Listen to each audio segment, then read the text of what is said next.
Okay, guys, thank you ever so much for joining us tonight. This is for the U6, U7s. Again, I'll start off, guys.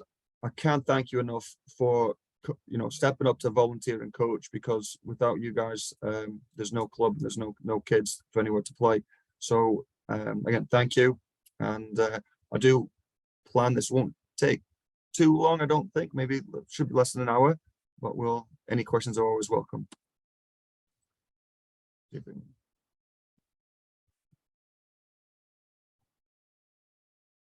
All right. So just a little agenda there for us, everyone. We'll go through introductions to some key staff. We'll talk about the Cliff Avenue mission statement. There are some important dates that we'll review. And I hope everyone's got the kickoff the season Jamboree in the calendar. That's a really big event that starts us off the season. The U6 and U7s. Again, the U7s, we're back practicing throughout the week now. So that's something new and different than what you had last year.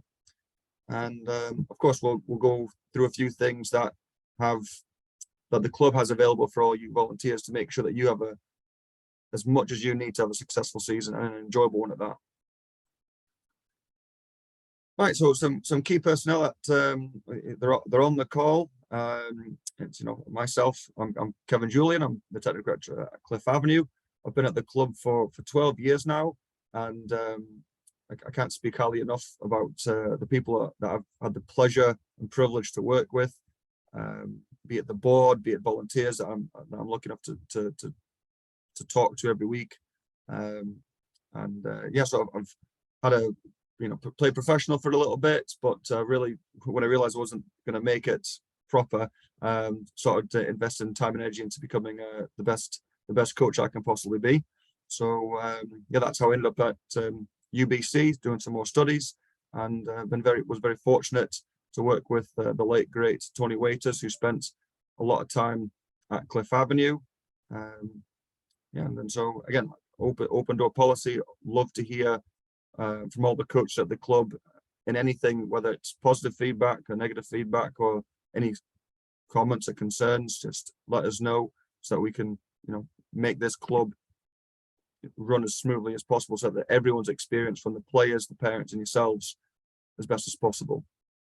We've got Tina Batista, who is our house coordinator.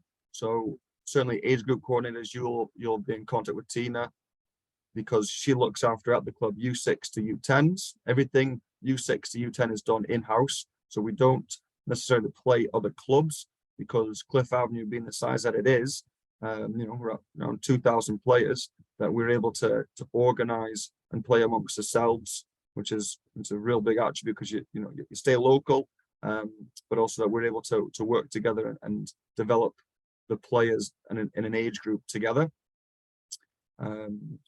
Robbie is the field scheduler, so he and I work very closely on putting games where they're supposed to go, but also the practice schedules.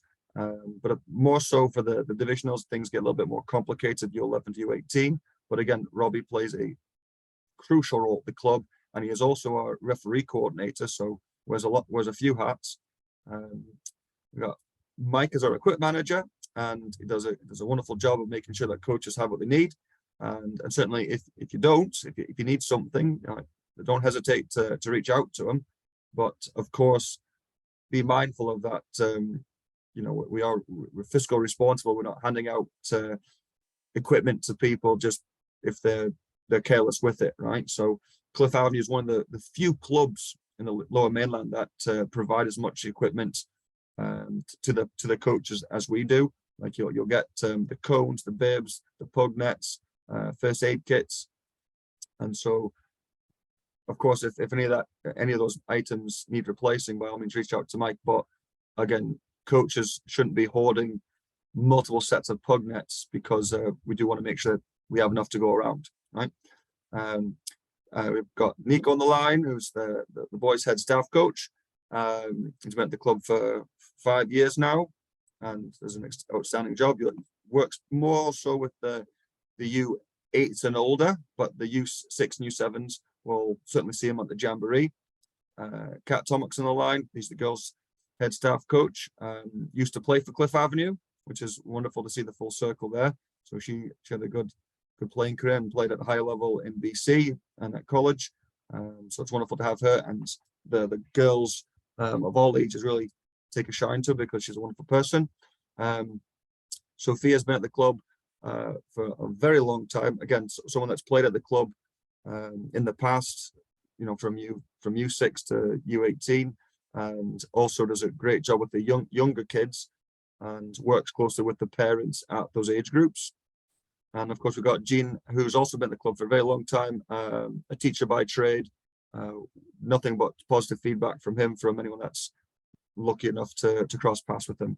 So again, we've got those are the key members that the U6, U7 coaches need to be aware of.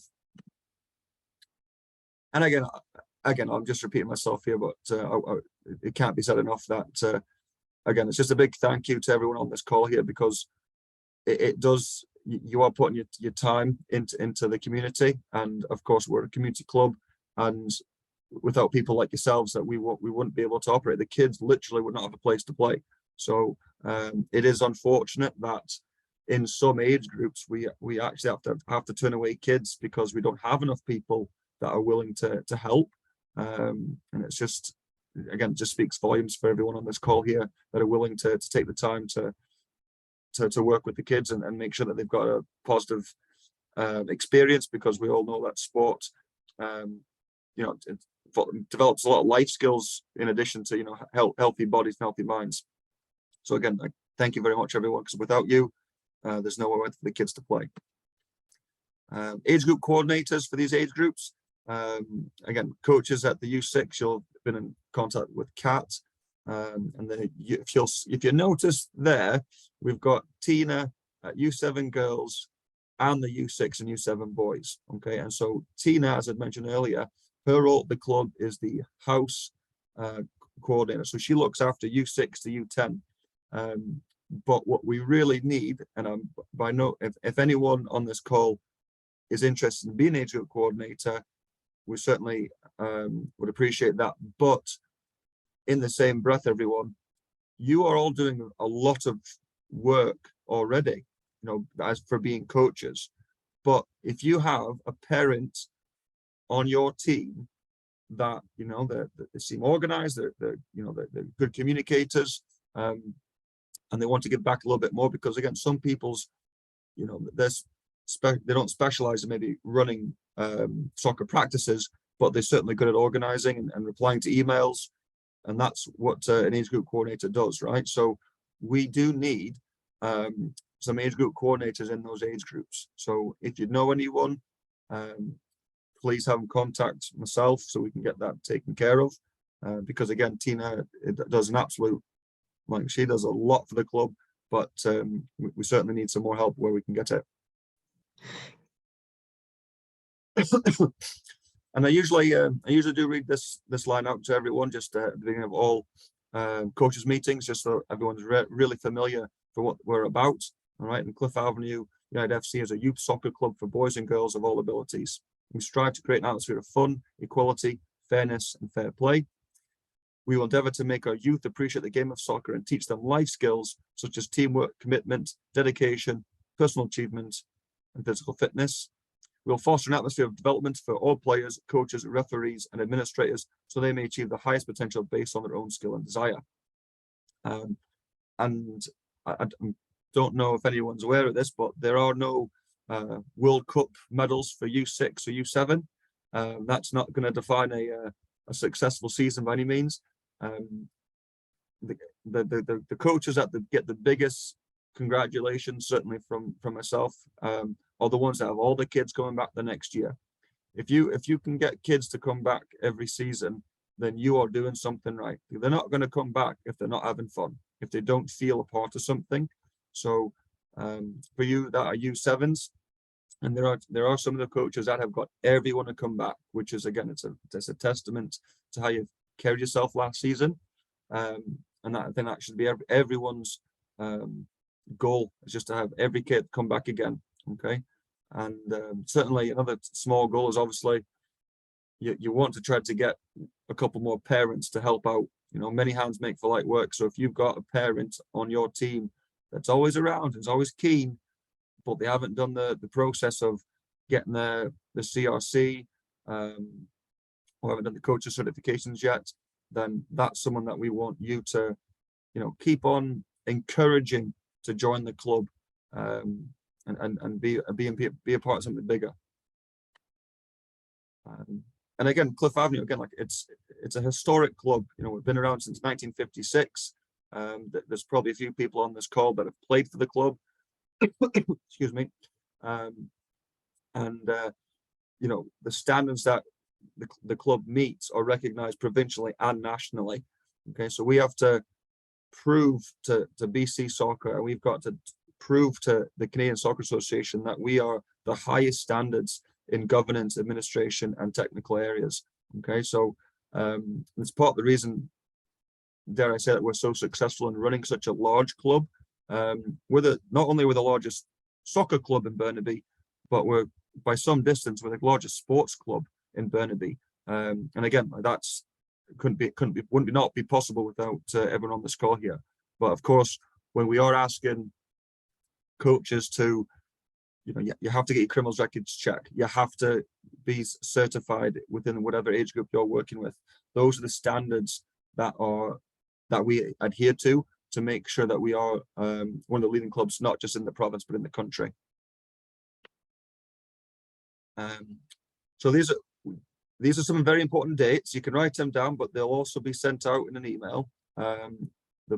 We've got equipment pickup, okay, is on Thursday, September 8th, between 6 p.m. and 9 p.m. Okay, and this is at the Cliff Avenue Clubhouse. It's the Kensington Ice Arena, if you're familiar with that.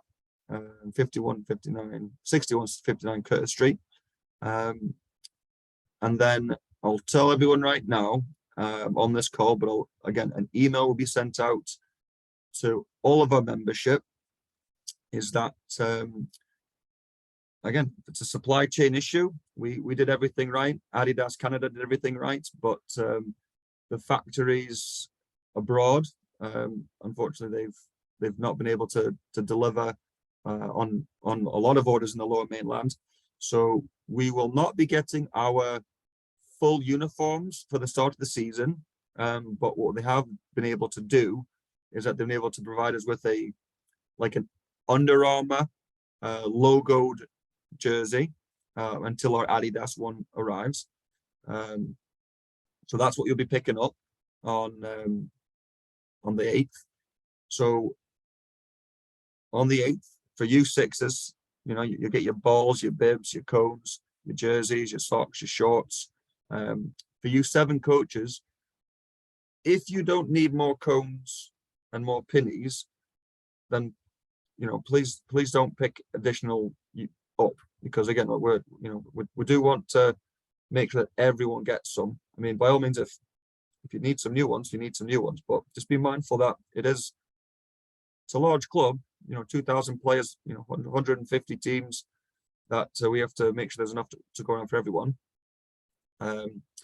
But you can, after you pick up the equipment, and again, there's actually coincides nicely that our active start coaches clinic part 2 is essentially right outside the clubhouse.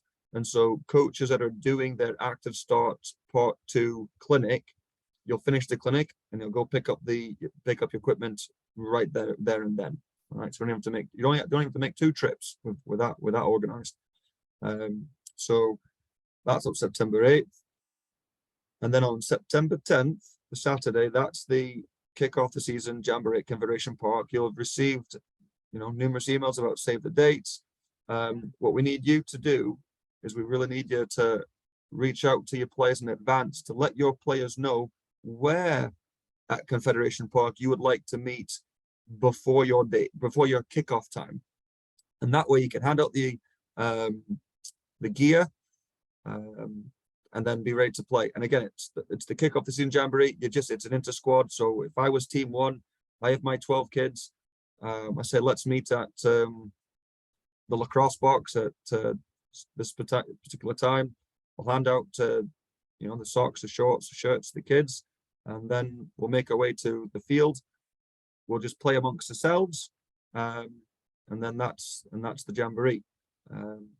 So it's a really exciting day. I mean, U7s, you experienced it last year, but the U6s, it's quite a big occasion. You get a bit of a sense of how big the club is. You know, there's bouncy castles, there's pizza, you know, so it's a good event. We do have the photo day. You can pencil that in. More information will come out in regards to photo day. Okay. And then of course, yes, go ahead, Nico. For Jamboree, we're gonna have the field with numbers, no? Correct. Yes, we do. So they know exactly which field they have to go. Absolutely. Yeah, absolutely. And well, actually, there's actually a slide coming up that's just a reminder. The information will be sent out again, but we'll have staff. We'll have, you know, help tents. Like you'll know what field to go on. You'll check in, you know, upon arrival to get some goodies for the kids. But and so it's a big event, but we've done it for it's the 9th annual, so we've got it pretty down. We've got pretty down pat. We do have food and boot drive closer to Christmas to help out a local family, and that date's to be determined. But of course, we do like to support our community, and there's a lot of people in the community that could really benefit from that food and boot drive. All right, so again, probably just repeating some of the things I just said, but again, it's an opportunity to meet your kids and your parents right off the bat. You know, like you're chatting to the players, but you're also, you know, introduce yourself to the parents. You know, set your expectations of how early you want kids before a practice, before a game. I would highly recommend telling, you know, the expectation really should be that if a player is not going to be at a practice or a game, then they do the courtesy and let you know. That's very important for planning purposes. Bring a Sharpie to hand out the balls, because it's, you know, all the balls are going to look the same.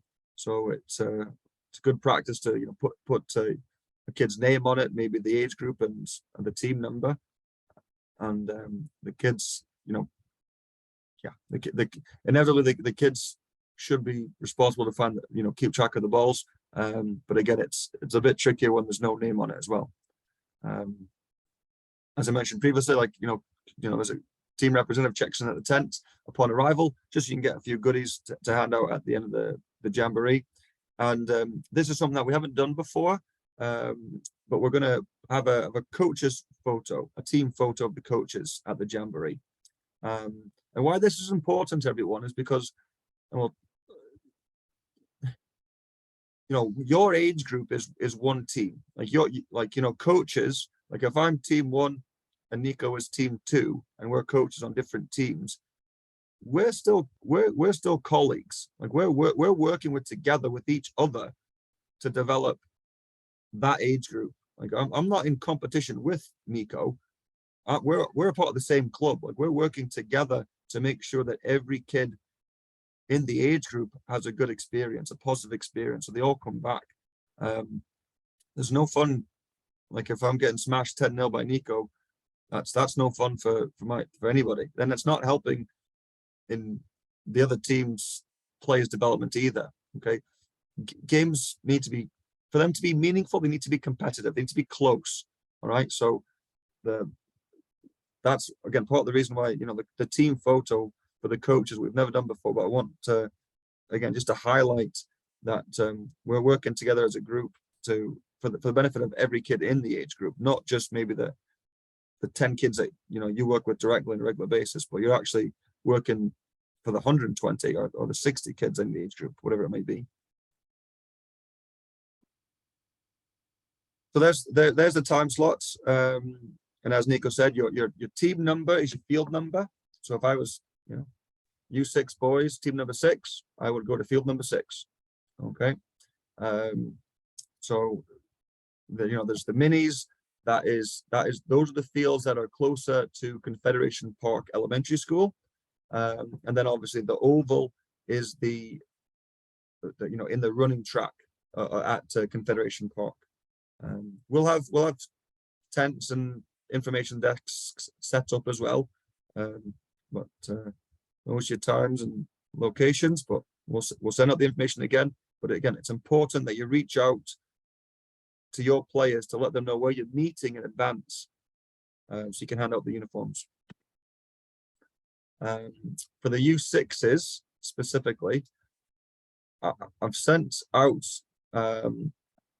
like an email that had the lesson plans already, and there was actually some videos. So, you know, freeze tag, do it without a ball, and then you will add a ball, and then you play the numbers game. I would recommend, certainly, you know, for the first month, you're probably going to stick to 1v1s, maybe 2v2s. There's the more kids you add to a field, the more complicated the game gets, and being mindful of where these kids are developmentally, you know, it can become quite complex if there's 6 kids on the field at once and there's only one ball. It's just going to become a little bit of a beehive there. So yeah, 1v1's highly encouraged and recommended. Yeah, prices and games, again, just going back to what I said, the age group is one big team. So, you know, like on a Saturday or on a Sunday, if only half my team shows up for whatever reason, like it shouldn't be even hesitating that, well, let's just mix our teams together. If one team is, you know, if it's we're at halfway through the first half, and it's obvious that you know, 2 of the strongest kids in the age group have ended up on the same team and it's a one-sided, then let's just fix that. Those 2 kids will benefit much better than going against each other than just having a scoring competition amongst themselves and then one team's getting smashed 10-0. I will show at the end of the presentation how you can access the practice plans. Okay, so there is a curriculum that's available for you to follow, and again, it's, you know, age appropriate, and certainly for the U6s, what you do it twice, you'll do it back to back. Like whatever you do on a Saturday or a Sunday in the 8 rinks, you know, you do the same. I would highly recommend you do the same practice in the school gym, just so that there's a bit of familiarity with the 5-year-olds of, remember this one? Remember freeze tag? We just did it. We did it last week or last time out, and we're going to do it again so that you can, you know, you're always better at something the second time you do it, right? There's not less time explaining it, that bit of familiarity to it. Being respectful to the times assigned, you know, whether or not you're in the school gym or if you're at Caroline 8 rinks, guys, like whatever time you're going to be finishing that, you can't go right up to the minutes, because there's going to be another group coming after you, and it's not fair, you know, because it ends up having a snowball effect on the teams behind you. As coaches, try to be early. You don't want to be the person that's a coach and you're the last one there. By all means, life happens. So again, between yourself and assistant coaches, or again, those parents that you can get involved to help being part of the coaching staff, you know, you want someone to be there early so that you're helping, you know, greet the players upon arrival. You may have a little bit of time just for small talk with the players. You know, it's so important that, you know, kids feel comfortable with each other. So, you know, for the first couple of weeks, you're gonna learn all the kids' names, and that takes, you know, an effort on your part. But it also, you know, you want to have the kids make an effort in learning their teammates' names as quick as possible as well, because it just, you know, it's good life skills, that, you know, being respectful and learning people's names. The rule of 2, you never want to be left with you and another child, you know, on your own, right? So that, you know, you always want to have another adult or another individual with yourself and another child that's not your own. Again, it's just good practice, and it's just best thing to do, everyone. If you've got any questions about the rule 2, it's pretty straightforward, guys. You always want to be mindful of being left with kids that aren't your own. So like the scenario being, like, if you're at practice, well, I suppose in these age groups, the fact of the matter is that parents shouldn't be dropping off the kids and leaving anyway. So make that quite clear from the very beginning at your parents' meeting at the Jamboree, because, you know, this Cliff Avenue, it's not a babysitting service, right? This, you know, like the parents are, you know, they're supposed to be there. They're required to be there at practices and games. And if for whatever reason a parent has to go somewhere else for whatever reason, then they're passing on that responsibility to another parent. They're not passing it on to you. Point being, like if you're in a school gym and a child has to go to the bathroom, well, you can't take them to the bathroom. Someone else has got to do it, because what about the other 10 kids, right? So those are the sort of things that you should be talking to your parents about, early in the season, laying down those expectations that you're doing the coaching and the work here, but you're also looking for some support staff as well. And speaking of support and all the things that we try to do at Cliff Family to make it the best experience possible for our coaches, we do have a code of conduct for players. Again, more relevant probably for the older age groups, but certainly, being respectful and being kind, that can be instilled within 5-year-olds. Okay, something that we've got at Cliff Avenue, like any time where, like myself, the staff coach to work with kids, it is a mandatory that, kids are saying hello to coaches upon arrival. They're saying thank you to coaches when they leave.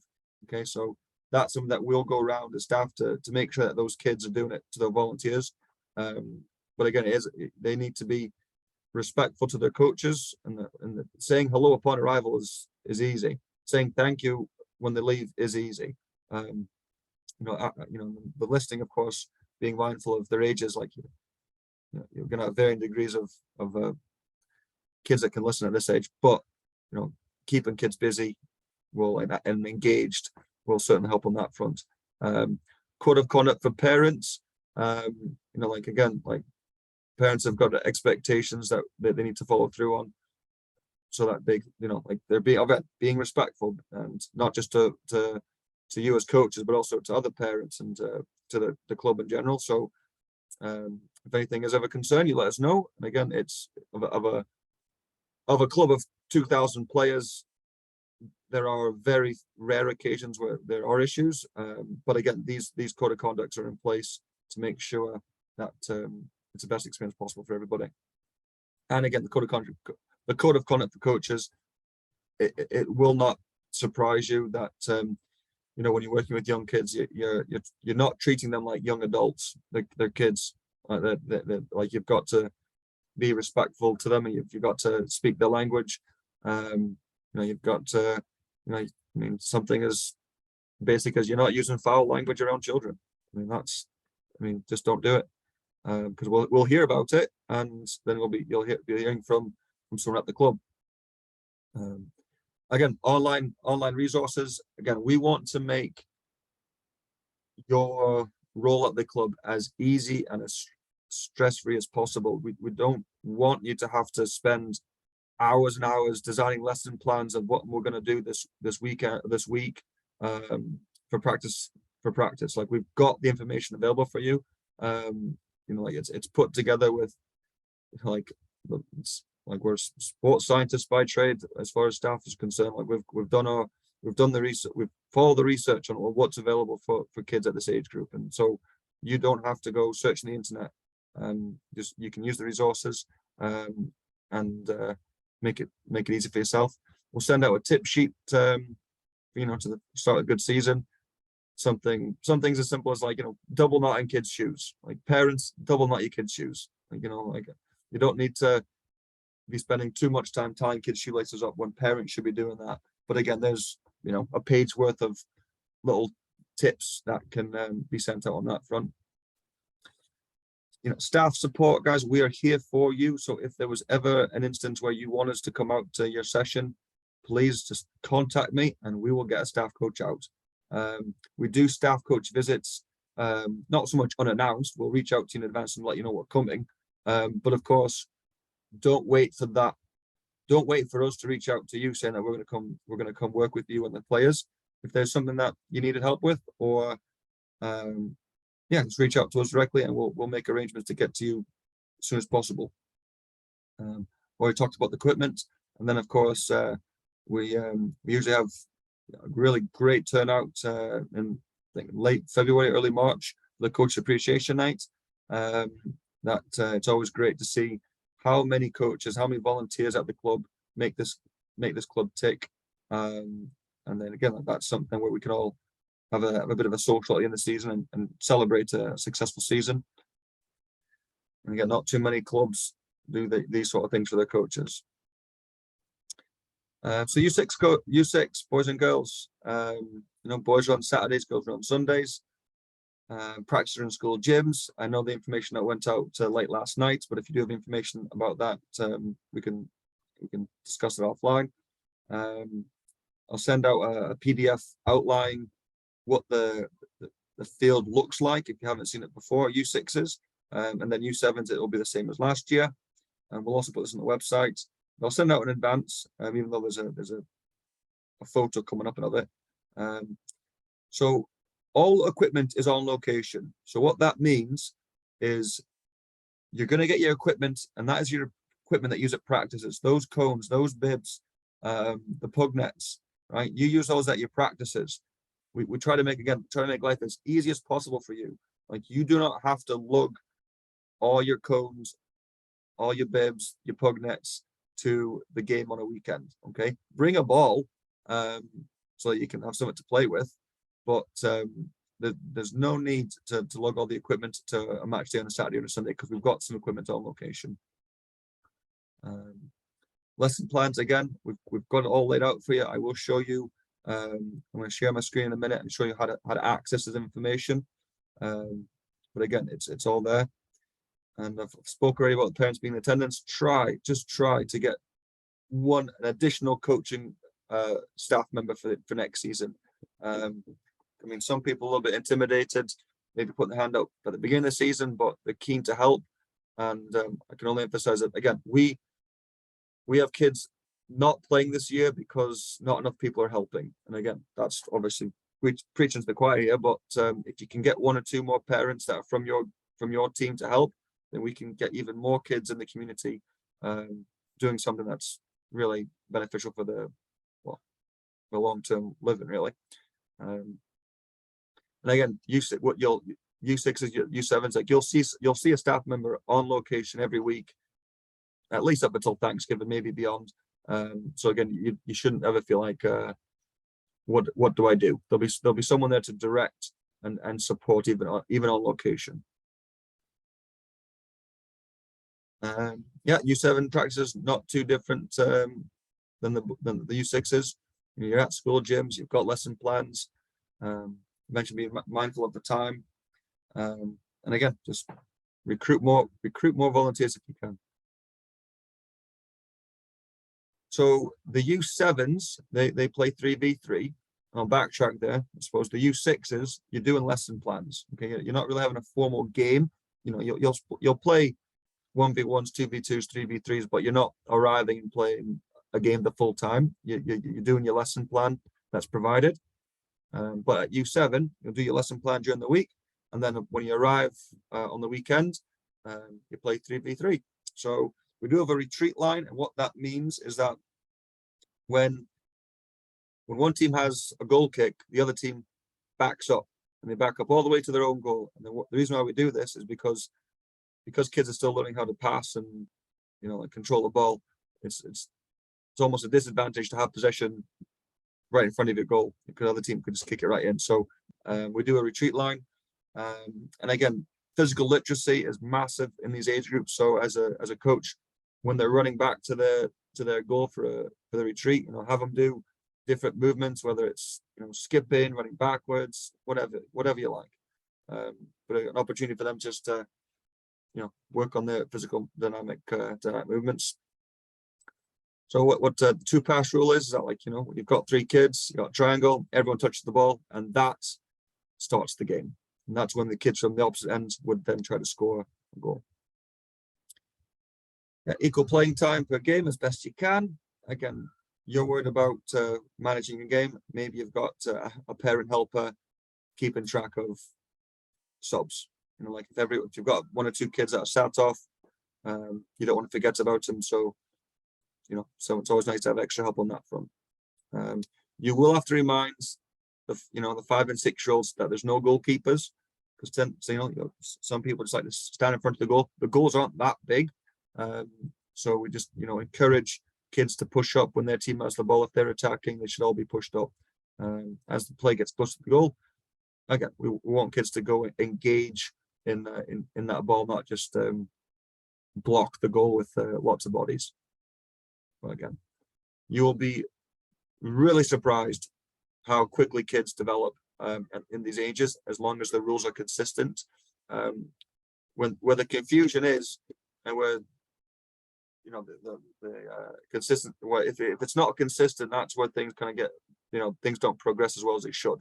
All right, so if all the coaches are doing these things here, then it's actually quite remarkable how kids will start self-regulating the rules. Like they'll, all right, the ball's gone out, okay, let's get into a triangle, okay, sort of thing.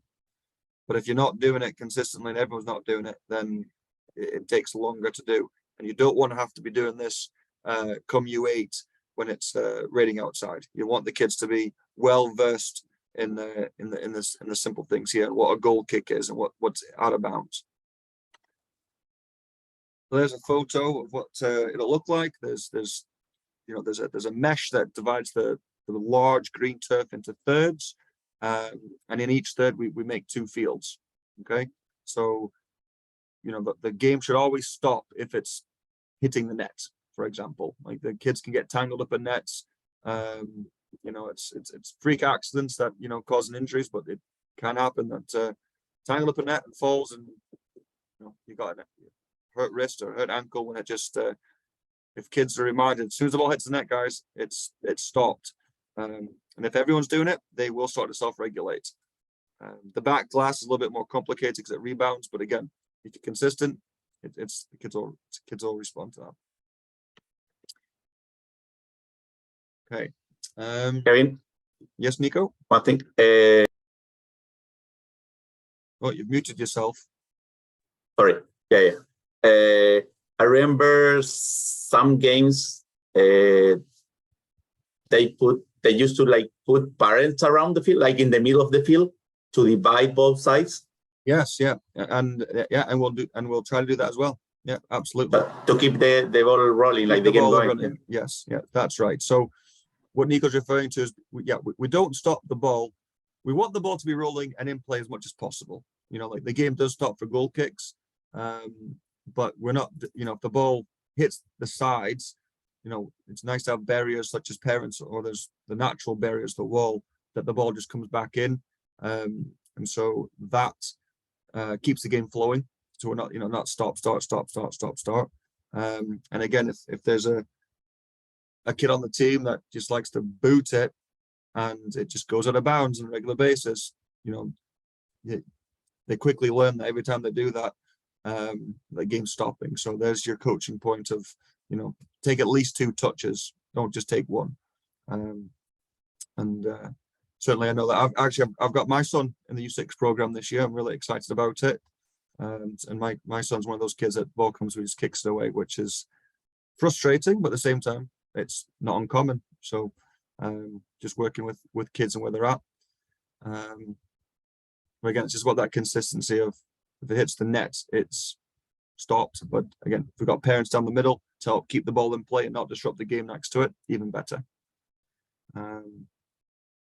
Lesson plans are provided every month. I'm going to show you in a second how to access those lesson plans. We do have additional resources, even if you want to go above and beyond. You go to the website, bitesizecoaching.com. We do have a link directly in our website to this link. This is Tony Waiter's curriculums, which again, heavily beneficial, but again, it's still consistent to what we're providing you with on your team pages. And again, just that last bit there, if you ever do wish for us to come out sooner than us contacting you, just all I got to do is reach out and we'll make sure a staff coach gets to you quickly. So I'm just gonna, there we go. All right, not finished yet. Yeah. The U6 coaches, I think everyone have reached out to those guys about the Active Start course. That's on September 8th, but that's part 2. Okay, you've got to finish part 1 before you can do part 2. Okay, so if you have not, or if you haven't received a code yet, then please reach out to me and say, hey, can I have my Active Start code, please? And then that way I can get that to you as soon as possible. It takes between 2 and 3 hours. You don't have to do it in one sitting, but try to, because the sooner you get it done, I think there's about a 7-day turnaround before you can register for part 2. So if you leave it to September 7th to do it, you're likely not going to be allowed to go on September 8th. But we do have another course coming for active start in the new year. It'll be in February. So and then fundamentals, again, like if you need your code, please just reach out to me directly, and I will provide that code and instructions how to do part 1. Part 2 for fundamentals is September 17th. So again, a bit more time for the U7s to finish part 1. All right, I do, before I see there's 27 comments in the chat here. Before I go through those, I'm just going to stop sharing for a minute, and I'm going to show everyone how to access how to access the content here. So Nico, can you see the website? Yeah, good. All right, so this is the homepage, everyone, right? And so what you do, there's a login at the top right-hand corner. Right, so you log in. Of course, whatever your username, whatever your password is. Okay. And so what you're trying to do, you're going to team pages. Okay, so coaches, team pages at the top there. Okay. And what this does is that you'll find yourself. These are all our teams at the club, but you'd find your team. It doesn't matter which one I pick here. Doesn't matter. I'll pick this. That's here. So if I pick, U8 boys here. So this would obviously there's the players, but if you scroll down right in the middle, there's of all teams, that's a new team. So it won't work with that one. So that's funny. Of all teams. All right. So I'll go with the team that's from last year, for example. So they're all onboarded. All right. So here we go. Here's a team. And then right in the middle, if you see this here, like February practices, January practices, fall curriculum. So this here, you give it a read, because it explains at the top there what we're about, and then how we've gone about dividing up the activities. Okay, so there's a couple practices for September, and then of course October, and so on. Okay, and so these aren't direct links. These are just how it's summarized. Okay, but if I go back to here, pick an October practice, right? So this would be a suggestion of what you can do for your first practice of October, right? So there's a diagram, a description. There's more information that you probably could get through in 60 minutes. If you're really flying, you probably could. But that's down to you in managing your practice accordingly. That's where the art of coaching comes in. Okay, you must get a scrimmage in before the end of practice. All right, everyone. Like, don't kids come to practices so that they can play. All right. Hopefully, can you see the lesson plan by everyone or no? Yes. All right. Yeah, kids come to practice so that they can play. Yeah. All right. So I'm going to stop sharing. I'm going to the chat here. So where's that chat? Here we go. So I'm just going to read a few. There's probably a few questions that I'm going to get through here. So let me just start from the top. I'm going to go see.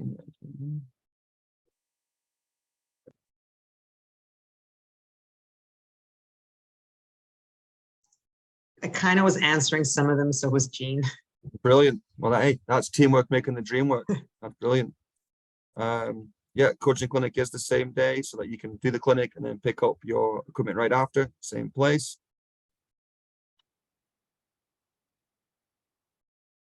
The uniformation. Yes, great. That's a great shout there, Francesco. Yes, we were going to communicate that to the parents directly, but I did want to let everyone know on this call in advance, so that it'll be a well-worded email. I mean, we even got Adidas Canada explaining to us what's happened, but again, it's nothing to do with us or even Adidas Canada. It's a supply chain issue of people not producing the goods where they're produced. I can't remember if it was China or Vietnam, but I think COVID related factors getting shut down. But anyway, regardless, we're not going to have it in time for the Jamboree. That's a fact. But we will have it before Christmas. But it's one of those I couldn't even give an honest answer when that's going to be. But it's the shorts are okay, socks are okay. It's just the tops. And again, we will absolutely give that that message to the parents directly. The entire membership, we'll give that to the entire membership, but just let everyone know so that it's not a surprise when you hear it. Sorry, Kevin, just a question. Just Yeah. to clarify, it's the Adidas shirts that we're not getting until December or before Christmas, correct? Correct. There's Yeah. still So something coming. what the replacement is, what they've done is that they did have access to like these dry fits training tops. So they're logoing those shirts so that we have something to play in. And then of course we've got we'll have pennies as well to divide teams up in. But yeah, so that's what you'll expect to pick up when you pick up your equipment.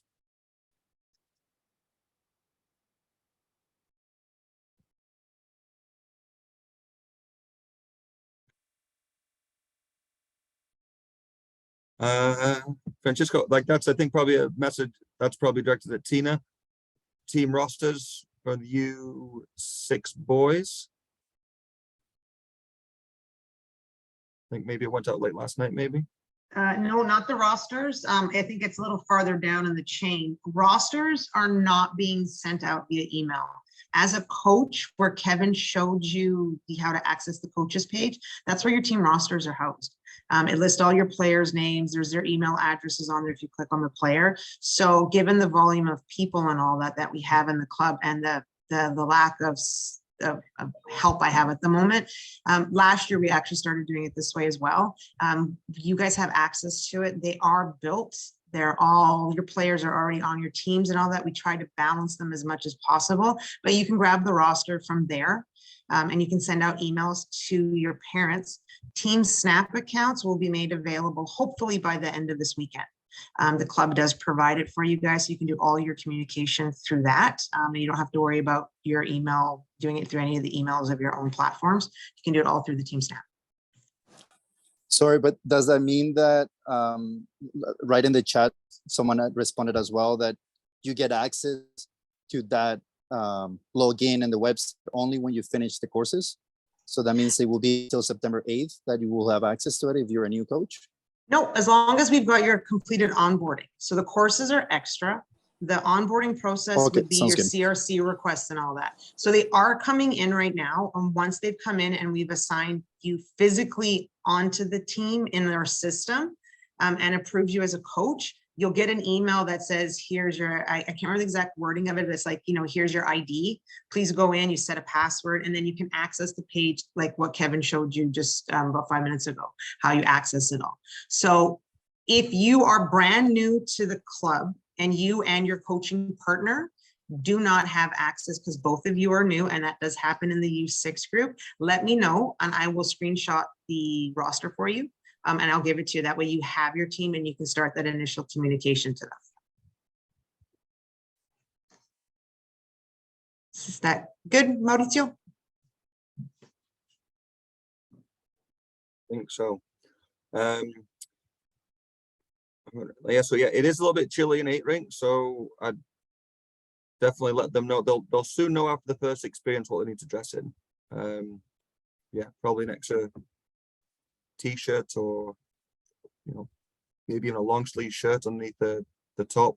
But after the first day, they'll be able to self-regulate. But do let everyone know that yeah, there's layers. Yeah, well done, Jean, answering that.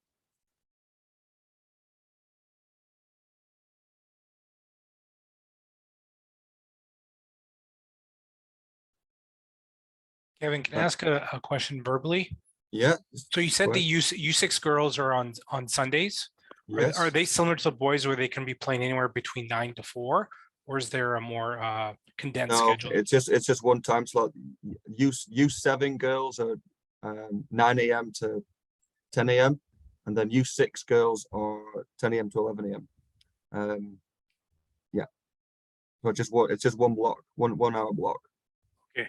But we'll make sure like all that game schedules. We're still working on schedules. We're still adding teams and taking away teams. So that's why like we haven't got it sent out yet. But I'm just going to read this one here. We selected Thursday at Confed. I'm assuming that's outside. U7s, I'd imagine, like you should be inside, so it's probably Confederation Elementary. So there's the older age groups like U8 and up are on Confederation Gravel, but the U6 and U7s they're all in gyms. Yeah, that was my mistake. And then Tina corrected that really quickly. Thanks, Tina. Oh, there you go.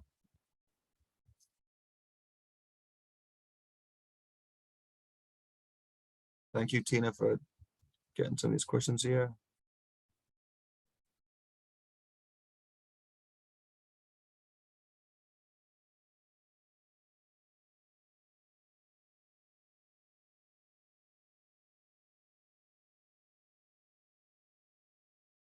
Okay. Looks like we're doing good. Thank you, Tina, for answering that.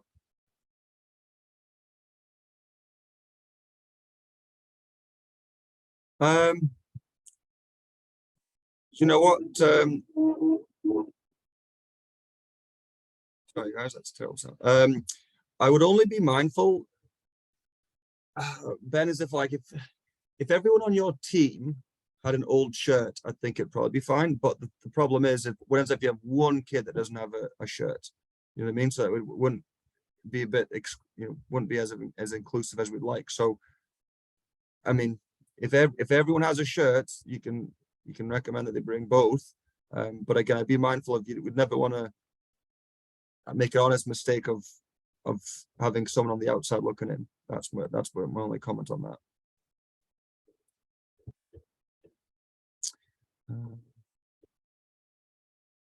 I've not received access to coaches Baser yet, so I was just responding to Clement. Perfect. Clement, you're new, and we have to still send off your CRC request. You had to fill out the paper copy, so it might take a little bit longer to get yours back. But yeah, I can give you the team roster, not a problem. Then as far as it seems the same team as last year.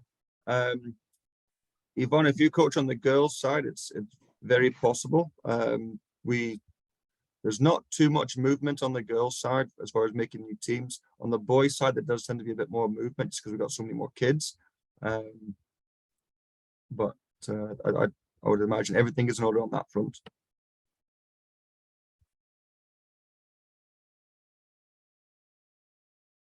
I would just copy and paste maybe the logo from the website if you wanted.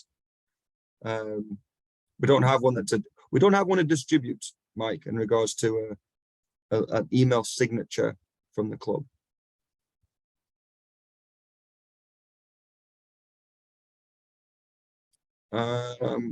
No, in terms of this goes back to how the club supports our coaches.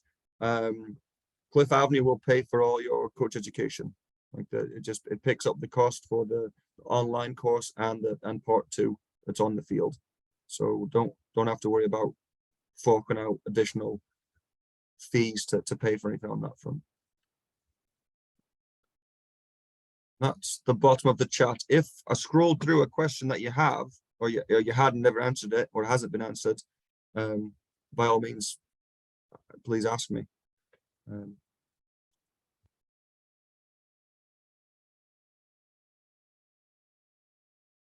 And if you don't want to ask it tonight, you can always just send me an email. I can respond to you directly, just in case you wanted to a one-on-one response. That's fine too. I'll get back to you as soon as I can.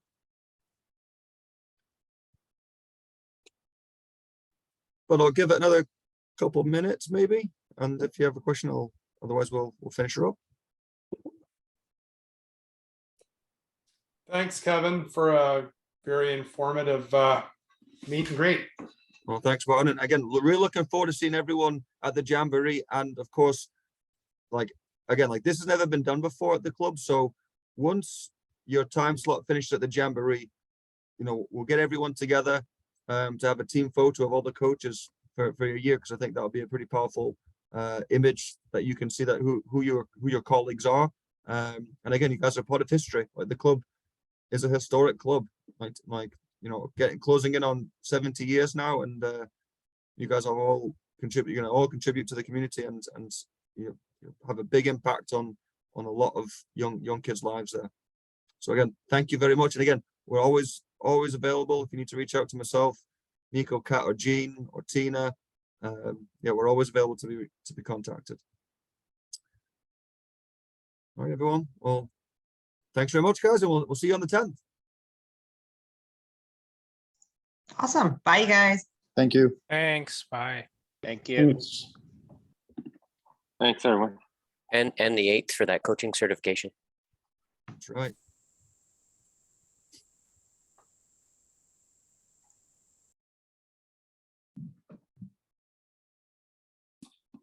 I've already emailed you, by the way, Kevin, for my login and for active start part 1. Is that what it's called? Perfect. Yeah. Okay. I'll get back to that later tonight. Or Okay. early tomorrow. Thank Thanks, you. Martin. Thank you. Cheers, everybody. MOT. Yeah.